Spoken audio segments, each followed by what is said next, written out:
What's up, y'all? So tonight we're gonna be making my grandma's famous apple pie recipe. Every Thanksgiving and Christmas she has to make multiple pies because it just gets devoured in minutes. So it's very limited ingredients, only 3 steps, and what you're going to need is some flour, sugar, Crisco, salt, cinnamon, 1 stick of butter, 4 to 5 Macintosh apples, and 1 pie tin. And with that being said, let's jump into the first step of making the apple mixture. So the first thing we need to do is peel and cut all of our apples. I decided to go with 5 apples instead of 4 because some of them are pretty small and I want to make sure I have enough apple pie filling to fill it all up and be all good and juicy, you know? So after this, we'll cut them up, throw them in the bowl, and I'll show you what goes into making the apple pie filling.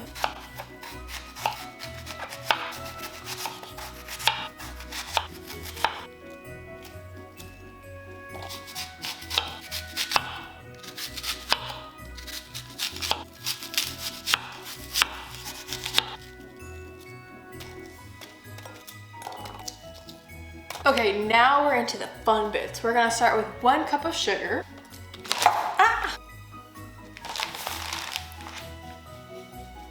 1/8 teaspoon of salt, so that's basically like a pinch.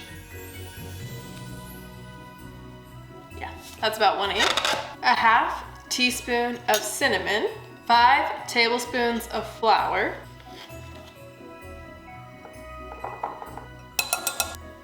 And 3 tablespoons of water. And now we're gonna mix this all up.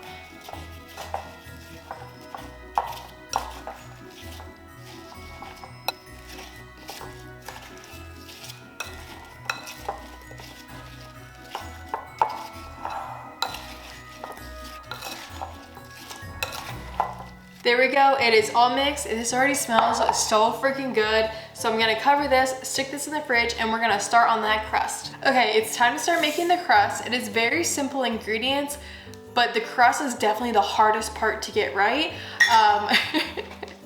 Me and my sister have gone back and forth on the best way to accomplish this, because normally sometimes when she does it, the crust can end up all watery if it's not cold enough. Now, my grandma does live in a very cold climate, so it keeps her crust all nice and cold when she's working it.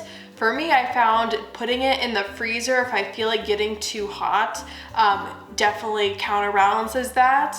My sister has found certain ways to do it. It's an on discussion in our family of how to do it properly, but you're going to be needing 2/3 cups of Crisco. So there's 2/3 cups of Crisco, and next up we're going to be needing 2 cups of flour. Now we need 1/2 teaspoon of salt. And finally, a dash of sugar. So we're just gonna give this a little stir.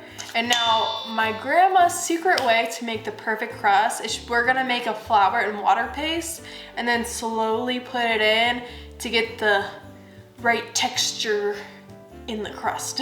So for that paste, we're gonna need 1/4 cup of flour. Then we're gonna be adding cold water until it forms a nice paste. Okay, there we go, we have our paste. If it's too wet, you can always add a bit more flour, but this looks like it'll probably be pretty good. Now we're gonna pour this in, and we're gonna start mixing up the crust.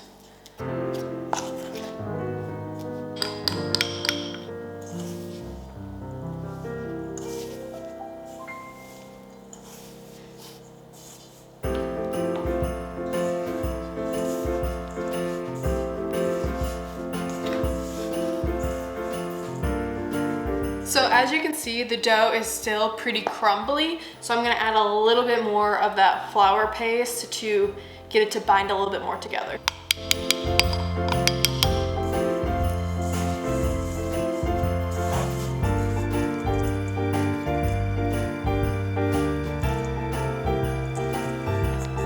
Okay, now that the pie crust is all together, we're gonna cover it and stick it in the freezer while we work on the topping. We're gonna do a crumble topping instead of like a lattice, and just you wait, it's gonna be so delicious.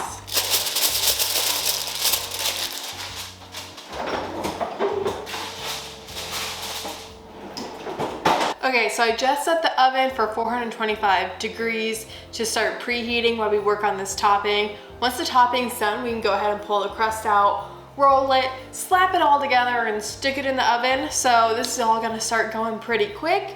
The ingredients for the topping are pretty simple. It's gonna be a half cup flour, bloop, a half cup of sugar,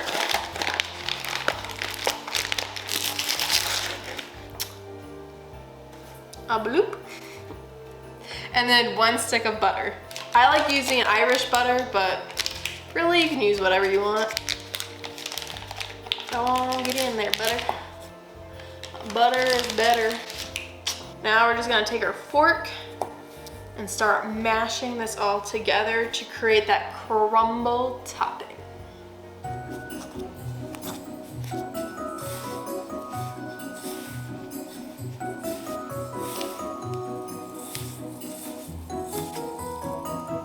Okay, so I took the pie crust out of the freezer and it's now time to roll it out. We're gonna dust our cutting board with some flour. Get the rolling pin and some flour so it doesn't stick. Let's get this bad boy going.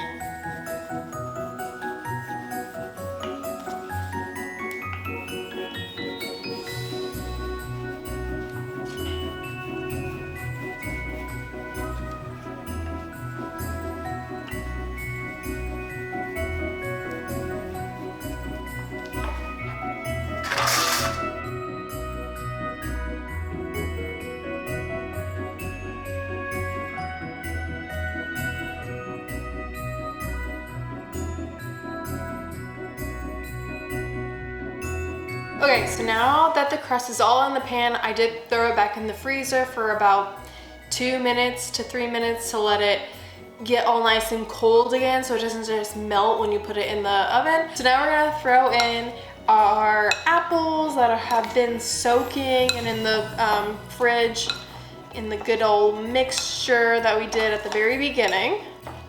So let's go ahead and toss these in. Get a good nice layer of apples. Oh yeah.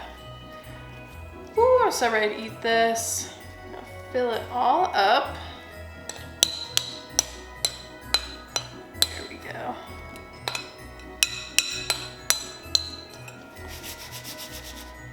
I might have shoved too many apples in here, but fuck it. Okay, so now we're gonna do the crumble topping. We're just gonna sprinkle this all over the top. This has also been sitting in the freezer, so the butter didn't melt, and it doesn't melt right when you put it in the oven. So here we have her. She is heavy. I'm gonna put her on this tin pan because I did overfill her a bit. So just in case she spews over, I don't want a big mess in my oven. And then I did put some tin foil around the crust so it doesn't burn. And then like about when it's getting near the end, you want to take it off so it gets all nice and crisp. But we're gonna go ahead and stick it in the oven for an hour.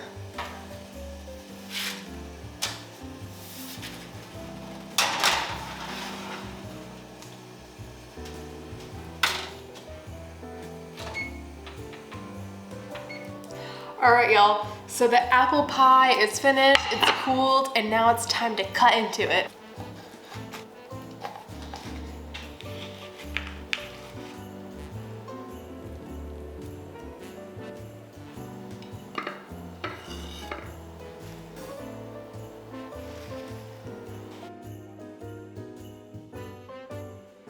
All right, y'all, here we go. Here is the slice. Let's taste this bad boy.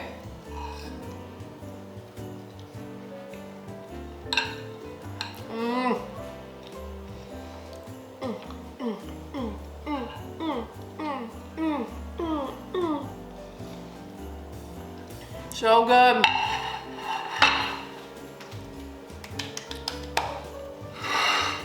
We did it, y'all. It tastes just like my grandma's. Look at that, it's perfect. The crust is perfect. It did ooze out, like bubble over in the pan But honestly, putting a pan down and it's perfect. Like the crust is not wet.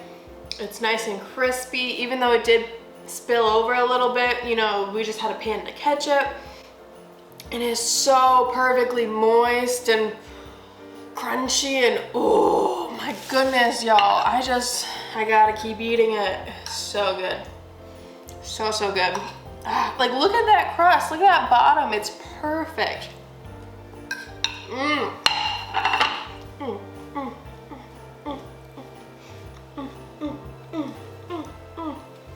Alright y'all, that is it for my grandma's famous apple pie. I hope you guys enjoyed it. Don't forget to let me know if you end up baking it down in the comments.